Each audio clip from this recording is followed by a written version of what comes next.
বন্ধুরা, আজ আমি চলে এসেছি নদীর ধারে ঘাস কাটছি। দেখুন কেমন হয়েছে। আর কদিন বাদে মামাদের জমিতে জল দিতে যাবে, সেই জন্য মামা বাগনি কলা আনতে এসেছিলাম। চলে আসলাম ঘাস কাটছি। এখন ঘাস কাটছি। মামা তুমি ফোনটা ধরো। এই তোমরা দেখতেই পাচ্ছ, এদিকে কিন্তু ভাগ্নে অলরেডি ঘাস কাটছে এই গরমের মধ্যে। আর এই নদীর যে পরিবেশ, সেটা কিন্তু আমি আপনাদেরকে একটু খুব সুন্দর করে দেখিয়ে দিই। দেখতে পাচ্ছ যে নদীতে এখন চর পড়ে গেছে। ঠিক আছে, নদীতে এখন চর পড়ে গেছে। দেখতেই পাচ্ছ যে নদী এখন কিন্তু পানের অযোগ্য। নদীর যে জল, এই জল কিন্তু পান করা যাবে না। তো নদীর তীরে এই হচ্ছে আপনার কি কলা বাগান। আর ঠিক এখানেই দেখতে পাচ্ছ যে ভাগ্নে আর কি ঘাস কাটছে গরুর জন্য। তো ভাগ্নে কষ্ট হচ্ছে না মামা, চাষের ছেলে কষ্ট করতে হবে, এটুকুনি তো করতেই হবে। তো মানে চাষের কাজে কেমন কষ্ট সেটা বলো।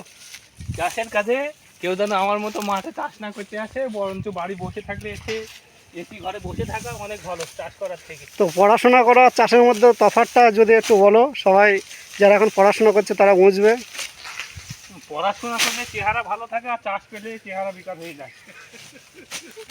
তো যারা এখন এসি তফাৎ, তাছাড়া কোনো আদার্স তফাৎ নেই। তো যারা এখন মানে এসি ঘরে বসেও পড়াশোনা করতে চাচ্ছে না, যে ফাঁকার দিকে বেড়াতে যাচ্ছে, ফাঁকি দিচ্ছে, তাদের উদ্দেশ্যে কি বলবে? তাদের উদ্দেশ্যে আমি বলতে চাই, একটু বড় হও, তাহলে বুঝতে পারবে আমার মতো মাঠে খাটতে হলে। তো তোমার তো সঙ্গী বাড়বে, তাই না? যদি কেউ ফেল করে, অবশ্যই খারাপ রেজাল্ট করে, আমি তো অবশ্যই খুশি হব। কারণ তুমি তো অনেক সময়তে বলো যে জমিতে লেবার পাওয়া যায় না, তাহলে সেই লেবারগুলো তো তোমার জমিতে কাজ করবে, তাই না? তো যারা আমার ক্যামেরাম্যান, তাদেরকে আমি নিয়ে আসবো আমার সাথে, লেবার না পাওয়া গেলে। আচ্ছা, তো তোমরা এখন ডিসাইড করে নাও যে কি করবে, চাষ করবে না পড়াশোনা করবে, সেটা তোমরা ডিসাইড করে নাও। তো আমার এই ভাগ্নে কাজ দেখতে পাচ্ছ যে আমরা অনেকবার করে বলতাম যে ভাগ্নে একটু ভালো করে পড়াশোনা করো, তুমি চাকরি পাবে। তো ভাগ্নে তখন আমাদের কতটা গুরুত্ব দিতে না।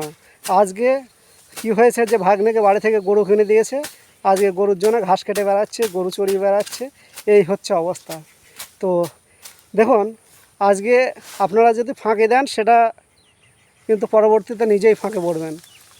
আর তার জলজ্যান্ত উদাহরণ হচ্ছে আমার এই ভাগ্নে। ঠিক না ভাগ্নে? অবশ্যই মামা। তুমি কি পড়াশোনায় ফাঁকি দিয়েছিলে? না মামা, ফাঁকি দিইনি, পড়াশোনা বরঞ্চ আমাকে ফাঁকি দিয়েছে এখন।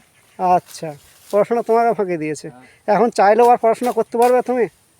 চাইলে পারা যাবে, কিন্তু পড়াশোনা আমার বেরেন, আমার পড়াশোনা ধরবে না। আচ্ছা বন্ধুরা, এটুকুই বলার ছিল যে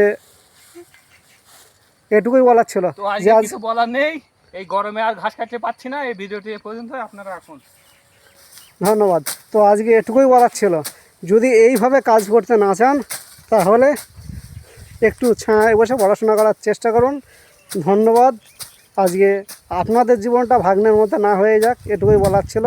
তো ঠিক আছে বন্ধুরা, চলো ভিডিওটি সকলে সাবস্ক্রাইব করে দিও এবং শেয়ার করে সকলকে দেখার সুযোগ করে দিও।